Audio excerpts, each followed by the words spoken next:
देखिए समझिए, find the ratio of the following, ये निकालना है। ठीक है, तो रेशियो का मतलब होता है, रेशियो का सिंबल होता है इस टू, ऐसे इस टू, इसको सच दैट या कोलन भी पढ़ते हैं ना, 2 डॉट है ना। इसका मतलब ये होता है कि इस टू का मतलब जैसे लिखा है 2:3 लिखा है, तो इसका मतलब ये 2/3। ठीक, इन दोनों का कंपैरिजन होता है कि ये बड़ा है ये बड़ा है। और ये ख़ास बात इसमें ये है कि इसमें कोई भी मतलब यूनिट ऊपर नीचे सेम होना चाहिए। जैसे 2 किलो आम और 30 फल, 30 फ्रूट, क्या इनका कोई लेना देना है? नहीं। तो ये दोनों कंपैरिजन जब ही होंगे जब ये किलोग्राम में है तो ये भी किलोग्राम में हो। जैसे ये 10 मीटर लिखा है और इस टू लिखा है 5 किलोग्राम, क्या ये हो सकता है? नहीं। कंपैरिजन जब ही होगा जब एक ही यूनिट के हों। भाई किलोग्राम है तो इधर ग्राम होगा, चल जाएगा, क्योंकि इसको फिर किलोग्राम में कन्वर्ट कर लेंगे या इसको ग्राम में कन्वर्ट कर लेंगे, दोनों से यूनिट सेम बनाना चाहिए, बनाना होना चाहिए। ठीक है, अब जैसे यहाँ पे 81 और 108 कोई यूनिट नहीं लिखी है, कोई यूनिट नहीं लिखी है तो कोई इशू नहीं है। ठीक है, ये हर क्लास में होते हैं ना, 6, 7, 8, 9, 10। ठीक है, इससे रिलेटेड चीज़ है। तो 81 to 108 इन दोनों का रेशियो निकालना है, 81 to 108। तो यूनिट नहीं लिखी है तो कोई इशू नहीं है। 81 to 108 हमने इसको उतार लिया, इसका मतलब ये है 81:108, इन दोनों का कंपैरिजन करना है। ठीक है, अब करेंगे कैसे? 81:108 लिखने के बाद 81/108 लिख लेंगे, क्योंकि इस टू का मतलब होता है अपॉन। ठीक है, और रेशियो जब भी निकालते हैं तो अपॉन में कर लेते हैं। बात क्लियर है? अब इसके बाद की कहानी क्या है, हम देखेंगे ये दोनों नंबर किसके टेबल में आते हैं। भाई ये 9 के टेबल में आता है, क्या ये 9 के टेबल में आता है? नहीं आता। अगर आपको डाउट हो रहा है कि आता ही नहीं आता तो आप दोनों को 9 से डिवाइड करके देख लिए।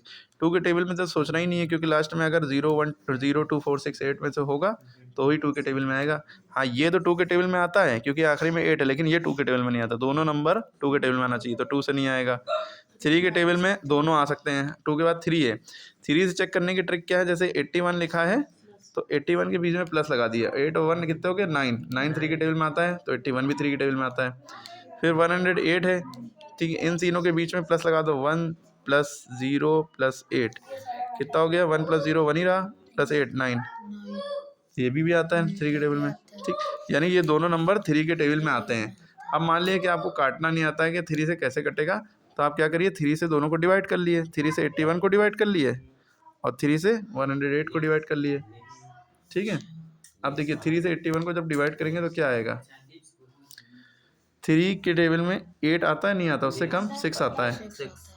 3 2 द 6 बचा 2, ऐड में 6 के 2 बचा, बटा रहा 1, 3 7 द 21। ठीक है, तो हमने काटा, हमने देखा 27 आ गया, तो हमने इसको काट के 3 27 द 81 लिख दिया। ठीक है, अब 3 के टेबल में 108 आता नहीं आता, 3 से 108 को डिवाइड करके देख लिया। ठीक, जब हम डिवाइड करेंगे तो 3 के टेबल में 10 नहीं आता लेकिन 9 आता है। 3 3 द 9 जो है 0 के नीचे लिखेंगे, 10 में से 9 गया, 1 बचा, तारा 8, 3 6 आर 18 कट गया। ठीक है, 36 बार में। अब ये दोनों हमारे पास बचे 27/36। अब देखेंगे क्या ये दोनों नंबर क्या 3 के टेबल में आते हैं? हाँ आते हैं, 3 के टेबल में 27 आता है, 3 9 द 27, 3 के टेबल में 36 भी आता है, 3 1 द 3, 3 2 द 6, है ना। अब फिर हमारे पास बचा 9/12, क्या ये भी 3 के टेबल में आता है? 3 3 द 9, 3 4 द 12, हमारे पास बचा 3/4। क्या 3 के टेबल में 4 आता है या 4 के टेबल में 3 आता है? अरे 2 के टेबल में 4 आता है लेकिन 2 के टेबल में 3 नहीं आता, तो ये किसी के टेबल में नहीं आता, बस यही आंसर हो गया। तो हमारा आंसर हो गया 3:4। तो कंपैरिजन करके ऐसे करना है। ओके, कोई डाउट? आप सारे सवाल, अभी किलोमीटर किलोमीटर सेम यूनिट है तो 33/121 ऐसे ही करिए इसको सारे।